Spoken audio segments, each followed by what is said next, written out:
Salut, c'est Jonathan, ton conseiller immobilier. Bienvenue dans cette nouvelle vidéo à la rencontre des professionnels de la Haute-Gironde qui se démarquent par la qualité de leur travail. Aujourd'hui, je reçois Jean-Sébastien. Jean-Sébastien qui est informaticien. Il va tout vous expliquer justement sur ce vaste métier qui est justement hyper large. Et on va faire un petit laïus également sur la sécurité informatique. En gros, comment vous protéger des virus, c'est bien ça? Euh, oui, enfin, comment surtout éviter de les avoir, déjà à la Ouais. base, les bons réflexes à avoir, et puis après, parler de tout ce qui tourne autour de la sécurité informatique en général. D'accord. Avant de commencer, si tu n'es pas abonné à la chaîne, je t'invite à le faire tout de suite. Tu vas y découvrir une multitude de professionnels de la Haute-Gironde, tous de qualité. De plus, si tu es à la recherche d'outils marketing pour te développer, n'hésite pas à t'abonner. Tu vas trouver plein d'outils hyper indispensables. On commence. Tu vas bien? Ça va et toi? Eh bien, ça va. Alors, Jean-Sébastien, est-ce que tu pourrais expliquer aux auditeurs de la chaîne qui es-tu, où exerces-tu? Parce que c'est vrai qu'on dit que tu es informaticien, mais il me semble, si je ne me trompe pas, que l'informatique c'est hyper large. Donc, quelle est ta spécialité? Tout à fait. Donc, comme tu l'as dit, je m'appelle Jean-Sébastien Galéas. J'exerce donc en Haute-Gironde essentiellement, mais sur toute la Gironde après, en fonction des demandes des clients. Mhm. Mon métier, en fait, de base, c'est technicien supérieur en réseau informatique et télécom. Mhm. Donc ça va de simples branchements de câbles à l'installation de réseaux informatiques complets. Après, j'ai eu la chance d'avoir plusieurs expériences dans diverses sociétés en tant qu'administrateur réseau sécurité, administrateur système. Mhm. De là, j'ai décidé de me lancer à mon compte il y a maintenant un an. Ouais. Donc j'ai monté JS Informatique, Mhm. sur Peugeard, je ne sais plus si je l'avais précisé. Oui, comme tu disais, le métier d'informaticien du coup est très large. En fait, ça veut tout et rien dire. Et oui, parce que c'est vrai qu'il y a ce qui se passe dans le PC, à l'extérieur, les réseaux, le ci, le là. Alors moi, je suis complètement perdu. Alors, pour ceux qui ne connaissent rien à l'informatique, justement, quelles sont les grandes lignes en fait? Quels sont les grands domaines de l'informatique? On va dire que les deux grands domaines, c'est le hardware et le software. Mhm. Le hardware va toucher à tout ce qui est matériel. Donc ça va D'accord. aller de la tour d'ordinateur, un serveur, une installation réseau, Ouais. ce qu'on disait tout à l'heure. Et après, on a tout ce qui est soft. Alors soft, c'est aussi très large, c'est vraiment tout ce qui est logiciel, mais ça va aussi bien de l'installation, de la mise en place. Ouais. Donc ça, c'est une partie que dans le domaine hardware, on peut être amené à faire également. Et après, il y a toute la partie développement, donc que ce soit du logiciel, Mhm. que ce soit du web, avec les webmasters et compagnie. Donc ouais, informaticien, c'est un mot mal utilisé, en fait, qui veut tout et rien dire. D'accord, c'est vraiment C'est générique quoi.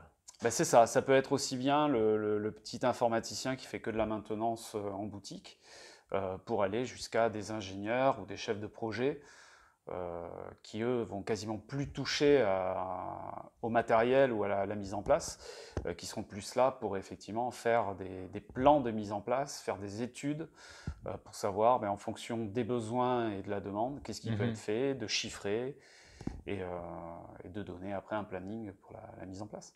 D'accord.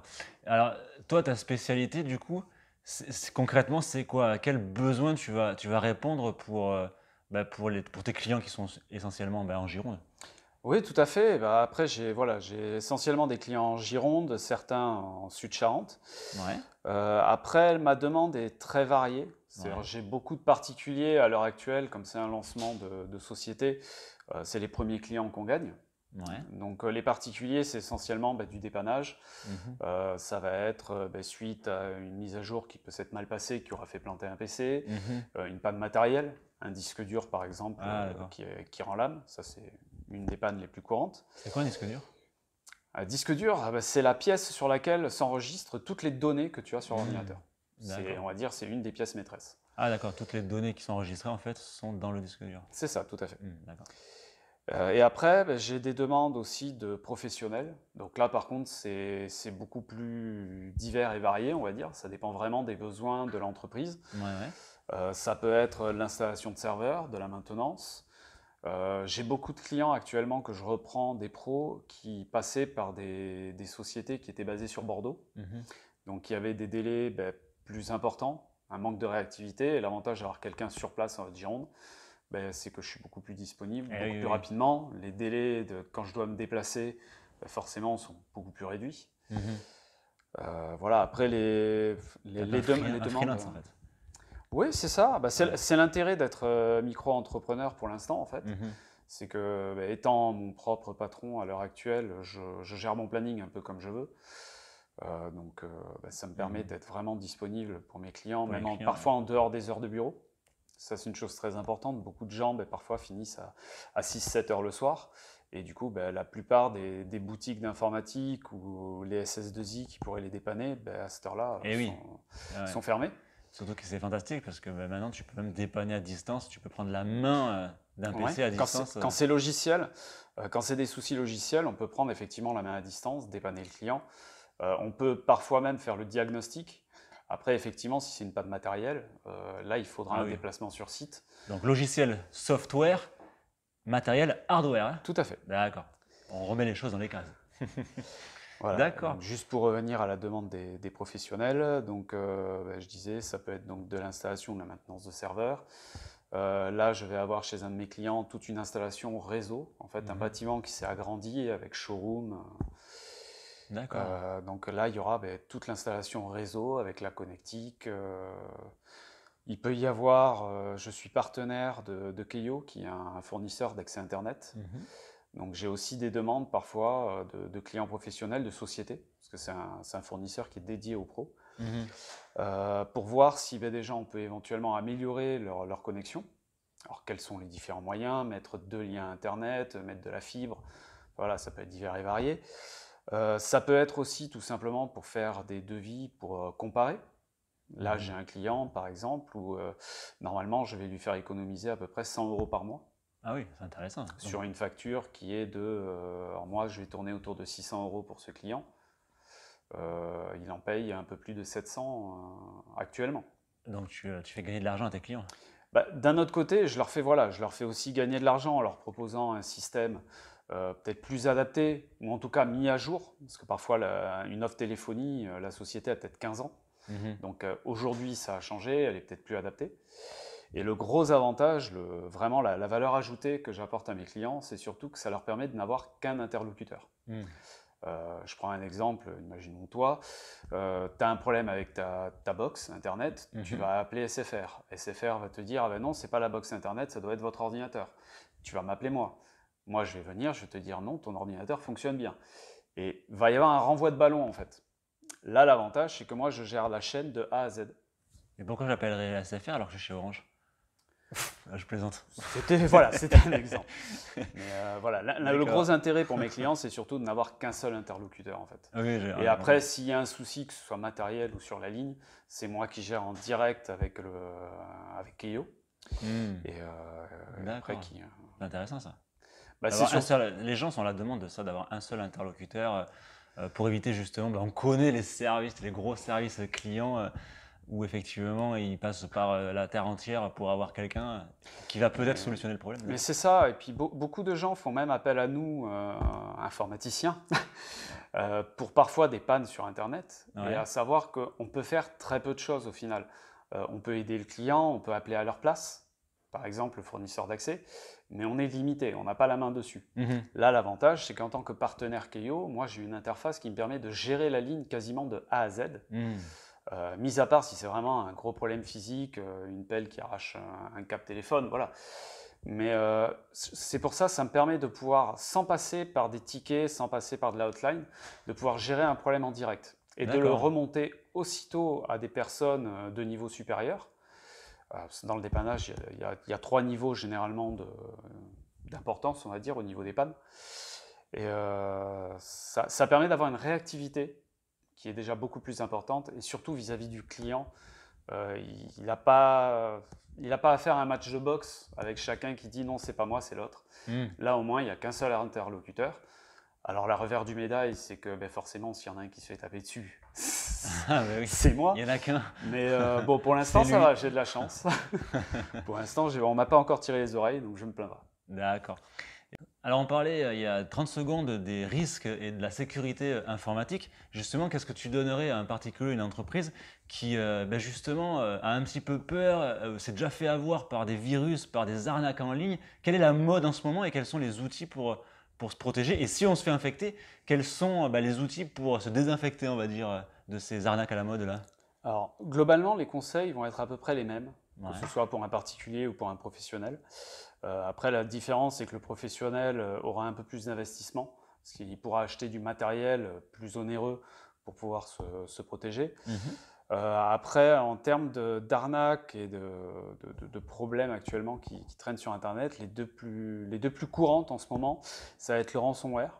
Le Où en fait, ransomware, ouais. alors, deux solutions. Soit on attrape ce ransomware qui va crypter les données sur le PC, Ouais. soit on a une page de pub qui apparaît, Mhm. vous en croire que vous avez été infecté. Très difficile à fermer avec les logos Ah. Microsoft, tout ce qui va bien. D'accord, une page que à chaque fois que tu la fermes, elle se rouvre C'est ou ça, tout ah à oui, fait. d'accord, ouais. Avec un numéro de téléphone à appeler et Mmh. une personne qui va prendre la main à distance sur votre machine quand vous D'accord. le faites et qui derrière va installer son ransomware. Donc ce genre de système, c'est on crypte les fichiers de façon à ce que tu ne puisses plus y avoir accès. Mmh.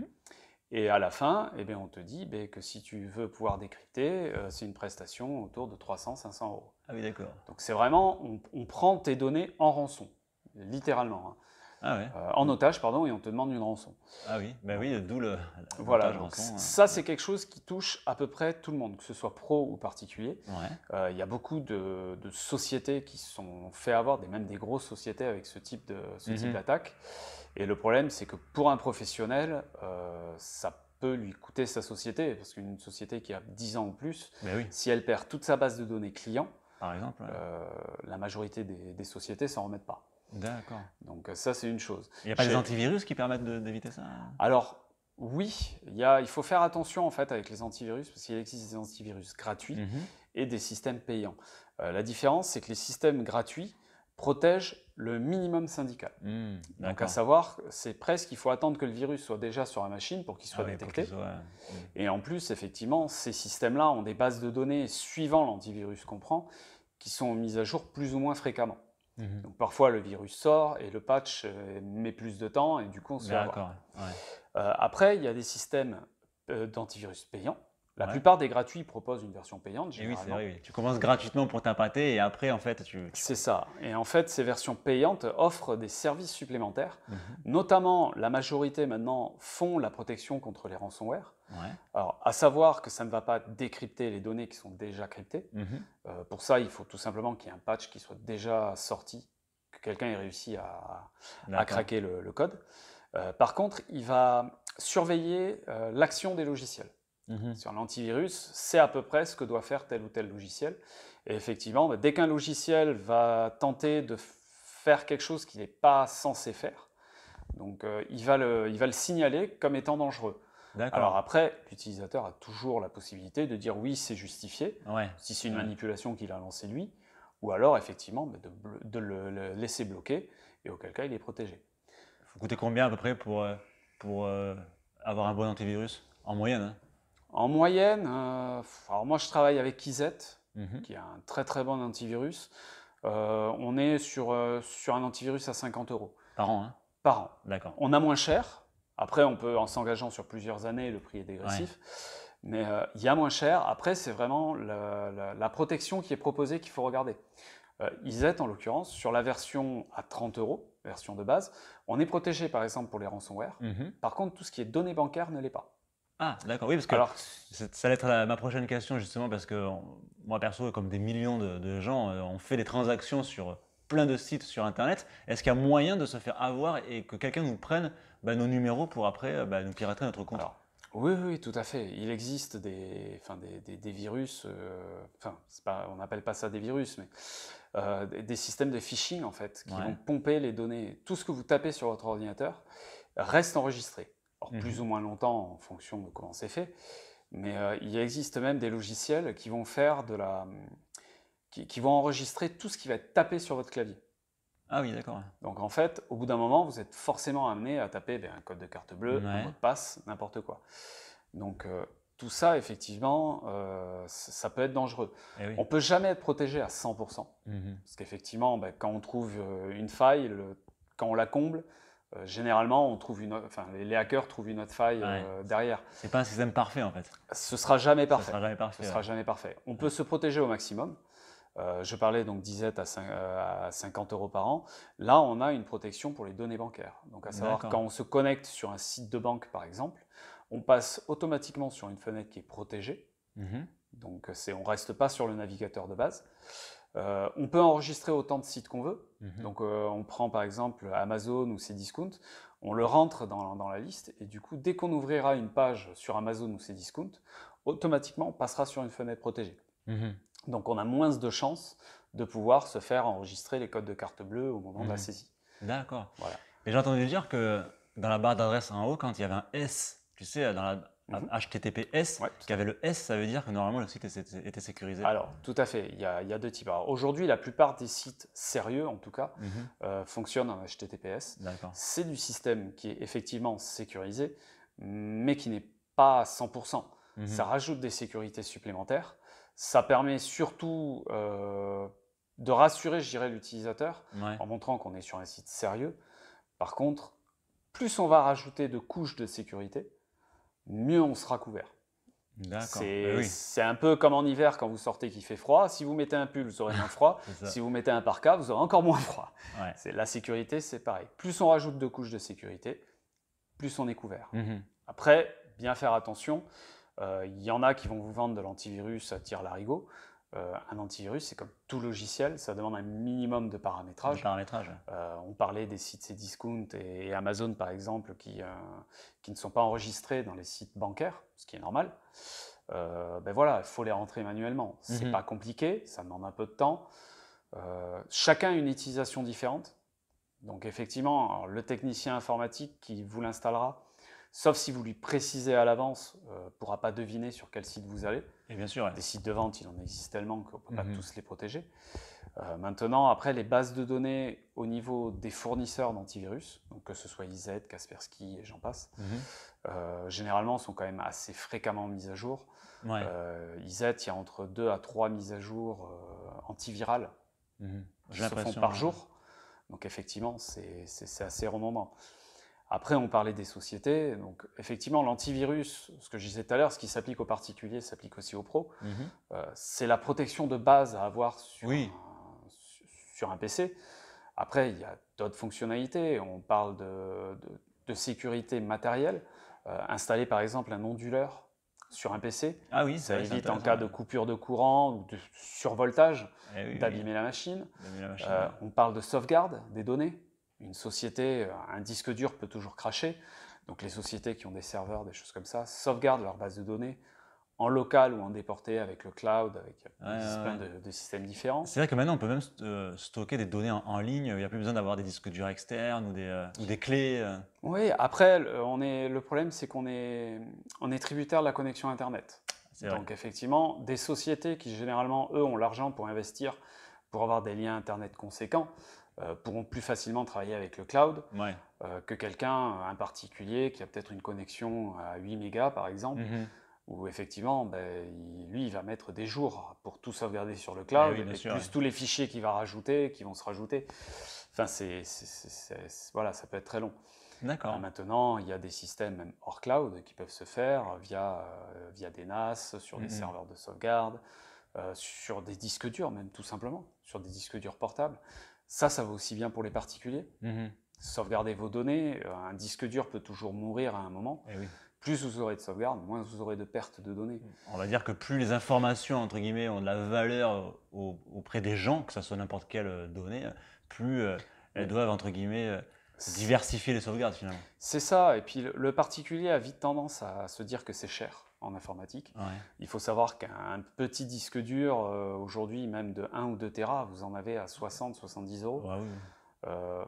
Pour peut-être 20 ans de photos de famille, avec la naissance de votre enfant jusqu'à sa majorité. C'est clair.